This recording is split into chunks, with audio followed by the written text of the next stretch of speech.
Para pak ditësh ambasada amerikane bëri një njoftim në rrjetet e saj sociale, por edhe në faqen e saj, ku theksonte që shqiptarët, nëse kanë informacion të caktuar, të denoncojnë te DEA amerikane trafikun e drogës dhe kokat e krimit organizuar. Ju si mendoni, çfarë mesazhi është ky i Shteteve të Bashkuara të Amerikës dhe pse ambasada amerikane e bën një njoftim të tillë për t'u adresuar te DEA amerikane dhe jo te organet ligjzbatuese shqiptare? DEA amerikane i ka të tëra gjërat gati, në qoftë se do shkoj, do inspektoj punën e Ministrisë e Drejtorisë së Policisë së Shtetit në Shqipëri. Sepse policia e shtetit e din dhe gurët e udhës, që është policia e shtetit që e shoqëron drogën, që nga mbjellja në për lubinat e lumenjve, e në për pyje, e në për vende të fsheta, deri tek importi i kokainës që vjen nga Meksika apo Kolumbia për Ekuadori dhe shkarkohet në portin e Durrësit dhe shpërndahet. Policia e shtetit zotëri di gjithçka, të mos fshin pas gishtit, o të dalën me burëri, me ndershmëri, të denoncojnë nga krimi, në qoftë se janë ka ngelur në një pasër nga ata, se zakonisht këta që merren me këtë punë nuk janë pasër, kanë marrë para. Dhe ata narkotrafikantët i kanë në dorë, i kanë kastruar me fjalë të tjera, edhe ata nuk lëvizin dot. Prandaj ka ardhur DEA dhe shpresoj që DEA, duke marrë dokumentat në dorë, duke bërë kontrollin e hyrje daleve në portin e Durrësit apo dhe hyrje dalet e shqiptarëve të njohur që merren me këtë punë, e ka fare kollaj që ti gjej dhe t'i arrestoj. Unë atë pres. Pak ditë më parë në Tiranë ishte një prej zyrtarëve kryesor të Departamentit Amerikan të Drejtësisë, i cili përcolli porositë e prokurorit të përgjithshëm të Shteteve të Bashkuara të Amerikës, duke i kërkuar qeverisë shqiptare që të luftojë kartelet e drogës dhe krimin organizuar. Ju si mendoni, çfarë mesazhi është ky nga ana e Shteteve të Bashkuara të Amerikës, dhe a mendoni se këtë radhë Shtetet e Bashkuara të Amerikës e kanë shumë seriozisht për të luftuar krimin organizuar dhe trafikun e drogës në Shqipëri? Do e filloj nga fundi. Shtetet e Bashkuara të Amerikës e kanë pasur dhe kanë dhe do ta kenë shumë seriozisht luftën kundër karteleve të drogës dhe narkotrafikantëve në Shqipëri. Por ka pasur besim që krijesa e prokurorisë posaçme, SPAK-u dhe BKH-ja do punojnë me ndershmëri dhe do kapin, do zbulojnë, do arrestojnë të tërë trafikantët e drogës, qoftë ata që janë në kuporin e qeverisë, që është me fjala tavulant balla me të tjerë, qoftë edhe kryeministri, qoftë dhe ajo zëvendës kryeministri e tjera, i kanë të tëra në dorë zotëri.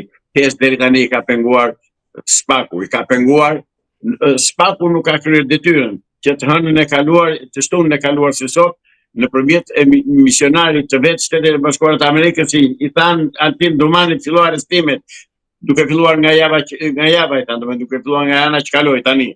Altin Dumani nuk e bën këtë gjë. Dhe unë besoj që nuk do ta bëj, sepse Altin Dumani është i shantazhueshëm nga Edi Rama dhe nga pasuritë që ka. Sepse dhe Altin Dumani ka pasuritë që ka deklaruar dhe e di ku është ngorën Gozhda, ku ka zënë Gozhda. Kështu që për mendimin tim, ai duhet zvendësuar urgjentisht me një njerëz të ndershëm, të besueshëm, që të mos jetë pjesë e shantazhit të Edi Ramës dhe të Sali Benishës dhe të planeve të tyre, dhe një njerëz që të bëjë detyrën. Altin Dumani nuk do ta bëj, nuk do filloj arrestimet, po them unë. Është prekacak ose është i kapur prej tyre. Dy gjëra janë. O trembet, o është i kapur prej politikës. S'ka arsye tjetër. Të tëra rrugë tjera ka të hapura të lira në Shtetin Amerikan e ka.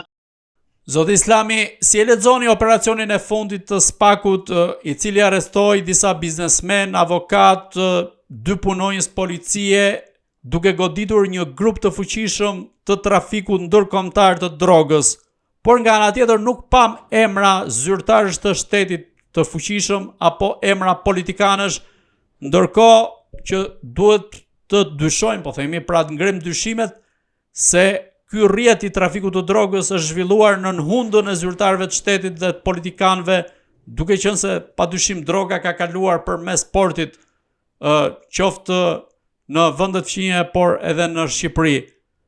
Ju si mendoni, pse SPAK nuk ka bërë të ditur emra politikanësh dhe a mendoni se mund të ketë emra politikanësh që janë të përfshirë në këtë rrjet ndërkombëtar të trafikut të drogës?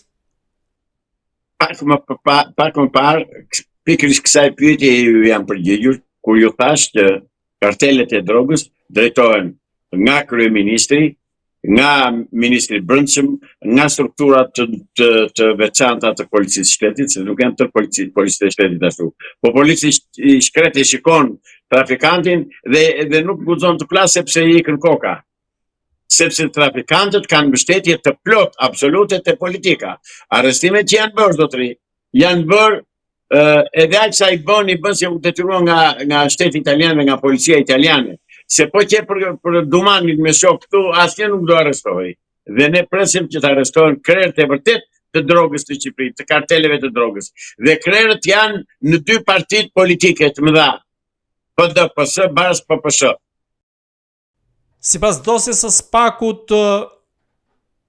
që ka dalë nga ky operacion, theksohet se droga është transportuar edhe me valixhe nga persona që kanë pasur pasaport diplomatike në vendet e Amerikës së Jugut. Në këtë rast, për të vijuar që nga pyetja e parë,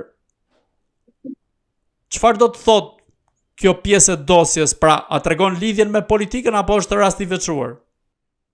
Absolutisht po, ka përgjigjen brenda kjo pyetje.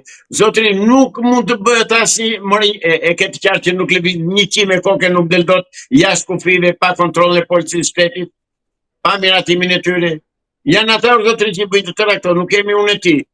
Janë ata që e organizojnë dhe e drejtojnë dhe mbështesin kontrollin dhe trafikun e narkotikëve. Nuk mund të bëhet ndryshe. Kush e jep pasaportën diplomatike, zotëri? Nga dhe kush janë këta persona që kanë garanci që sa të marrin pasaportë diplomatike për të lëvizur lirshëm? Pra janë ata persona, ata zyrtarë të shtetit të mesëm apo të lartë, që lëvizin me çantë diplomatike, me pasaportë diplomatike, pa kontroll natyrisht, dhe bëjnë trafikun e drogës. Se këta që pinë drogë të ku e gjenë, që s'u kanë thënë mua, unë për një pyetje policisë shtetit, ku e gjenë drogën këta që marrin heroin ditë për ditë dhe që qarkullon? Pa ta thonë nga hynë. Se pa kontrollin e policisë nuk hynë do të një midhë në Shqipëri. Jo, janë segmentet e policisë shtetit të orientuar dhe të mbrojtura nga ministri i brendshëm dhe nga kryeministri që bëjnë trafikun e drogës në Shqipëri. Kjo është taksative, është e pa kontestueshme. Ndaj dhe departamenti amerikan i drejtësisë ka dëguar njëri zyrtarin e vet, ndaj dhe DEA amerikane ka zbritur këtu dhe po merr situatën dorë, ndaj dhe zgjedhjet padyshim që nuk njihen, nuk u njohin edhe nuk do njihen, nuk quhen këto zgjedhje, dhe ndërkohë pritet pres një orë parë që të marrë pushtetin qeveria teknike që është ngritur sot e 20 ditë më parë.